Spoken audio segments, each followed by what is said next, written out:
Hello everyone, welcome to my channel. আমি মনীষ দাস, মনীষ Das art studio YouTube চ্যানেলের নতুন একটা আর্ট ভিডিওতে তোমাদের সকলকে স্বাগত। তো আজকের ভিডিওতে আমি তোমাদের গ্রিড মেথডের মাধ্যমে একটি পোর্ট্রেট প্রথম থেকে শেষ পর্যন্ত স্টেপ বাই স্টেপ ড্রয়িং করে দেখাচ্ছি এবং ভয়েস ওভারের মাধ্যমে খুব সহজেই বলে দিচ্ছি কিভাবে কি করতে হয়। তো তোমরা ভিডিওটা একটুও স্কিপ করো না, প্রথম থেকে শেষ পর্যন্ত পুরোটাই দেখতে থাকো। চলো তাহলে বেশি কথা না বলে ভিডিওটা এবার শুরু করা যাক। তো দেখো, গ্রিড মেথডের মাধ্যমে ড্রয়িং করতে গেলে তোমাদের প্রথমেই খাতার ওপরে গ্রিড ড্রয়িং করে নিতে হবে। তো এখানে আমি A4 সাইজ পেজের ওপরেই গ্রিডটা ড্রয়িং করছি, তোমরা দেখতেই পাচ্ছ। এবং A4 সাইজ পেজে আমি 1 সেন্টিমিটার ছেড়ে ছেড়ে গ্রিডটাকে তৈরি করে নিচ্ছি। এটা তোমরা তোমাদের অ্যাকর্ডিং করবে। আমি এখানে 1 সেন্টিমিটার ছেড়েছি, তোমরা সেখানে 2 সেন্টিমিটারও ছেড়ে করতে পারো। তোমরা যদি 1 সেন্টিমিটার বা 2 সেন্টিমিটার ছেড়ে করো সেক্ষেত্রে কোনো রকম অসুবিধা হবে না। শুধুমাত্র 1 সেন্টিমিটার ছেড়ে করলে একটু বক্সগুলোর সাইজ ছোট হবে, আর 2 সেন্টিমিটার ছেড়ে করলে বক্সগুলোর সাইজ একটু বড় হবে। অর্থাৎ 1 সেন্টিমিটার ছেড়ে যখন তোমরা গ্রিড তৈরি করবে তখন দেখতে পাবে যে দুটো বক্স মিলিয়ে একটা চোখ হচ্ছে, আবার যখন তোমরা 2 সেন্টিমিটার ছেড়ে করবে তখন দেখবে হয়তো একটা চোখ একটা বক্সেই হয়ে যাচ্ছে। এই যা পার্থক্য, আর তেমন কোনো রকমই পার্থক্য নেই। তো আমি এখানে A4 সাইজ পেজে 1 সেন্টিমিটার ছেড়ে ছেড়ে গ্রিডটা ড্রয়িং করে নিচ্ছি। তো আমি এখানে তোমাদের রো আর কলামের হিসাবটা বলে দিই। এখানে আমাদের কলাম হবে হচ্ছে 21টা আর রো হবে হচ্ছে 30টা। এই হিসাব তোমরা যদি A4 সাইজ পেজে 1 সেন্টিমিটার ছেড়ে ছেড়ে গ্রিড তৈরি করতে চাও তাহলে তোমাদের 21টা কলাম হবে আর 30টা রো হবে। তোমরা তো জানোই যে কীভাবে গ্রিড ড্রয়িং করে নিতে হয়, তবুও আমি আরেকবার বলে দিচ্ছি। তো গ্রিড ড্রয়িং করার জন্য প্রথমেই আমাদের পেজের চারি সাইডে মার্ক করে নিতে হবে 1 সেন্টিমিটার ছেড়ে ছেড়ে, যেহেতু আমি এখানে 1 সেন্টিমিটার গ্রিড তৈরি করছি। তো যেই আমাদের মার্কিং করা হয়ে যাবে তারপরে আমাদের মার্ক করা বিন্দুগুলোকে খালি যোগ করে দিতে হবে, এই যা, তাহলেই দেখবে আমাদের খাতায় গ্রিড তৈরি হয়ে যাবে। তো দেখো আমার এখানে গ্রিড তৈরি করা হয়ে গেছে এবং আমি সাইডের যে ঘরটা রয়েছে সেখানে আমি তো মার্কিংটাও করে নিলাম। তো গ্রিড করে অবশ্যই মার্ক করাটা খুবই জরুরি, না হলে কিন্তু খুবই প্রবলেম হবে ড্রয়িং করার সময়। তো স্ক্রিনে তোমরা যে ছবিটা দেখতে পেলে, আজ আমি ওই ছবিটাই তোমাদের গ্রিড মেথডের মাধ্যমে ড্রয়িং করে দেখাচ্ছি। তো আমাদের তো গ্রিড তৈরি করা হয়েই গেছে, এবার ছবিটা ড্রয়িং করার পালা। তো এবার আমি তোমাদের খুব সহজেই বলে দিচ্ছি কিভাবে তোমরা গ্রিডের ওপরে খুব সহজেই ছবিটা ড্রয়িং করে নেবে। তো চলো এবার তাহলে ছবিটা ড্রয়িং করা শুরু করা যাক। তো দেখো, গ্রিডের ওপরে ছবিটা প্রথম শুরু করার সময় আমাদের একটা নির্দিষ্ট জায়গাকে চিহ্নিত করে নিতে হবে বা সিলেক্ট করে নিতে হবে। তো আমি এখানে চোখটাকেই সিলেক্ট করেছি।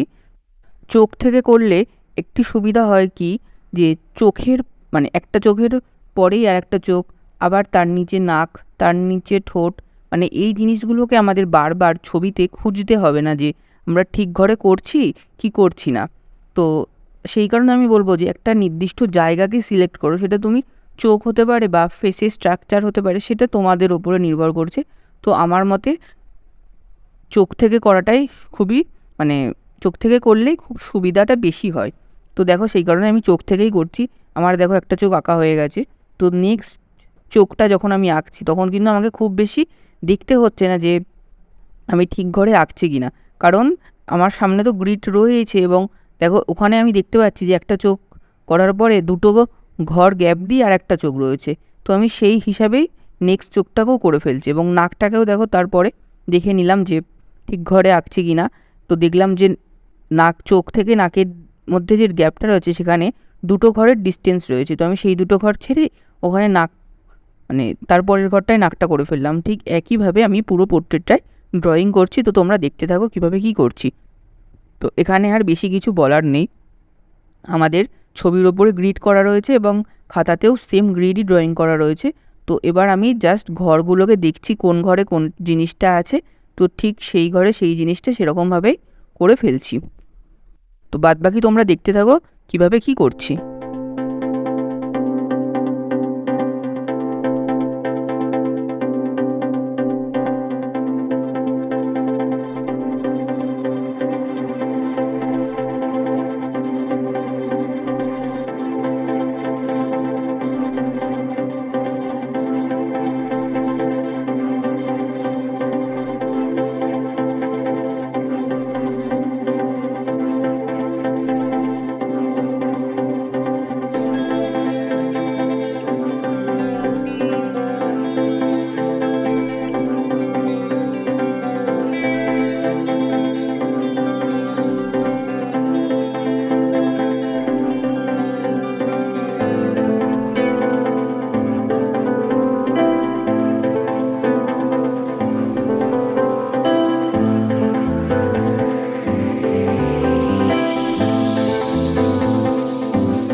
তোমরা তো দেখতেই পেলে আমি কিভাবে খুব সহজে গ্রিড মেথডের মাধ্যমে একটি পোর্ট্রেট ড্রয়িং করলাম।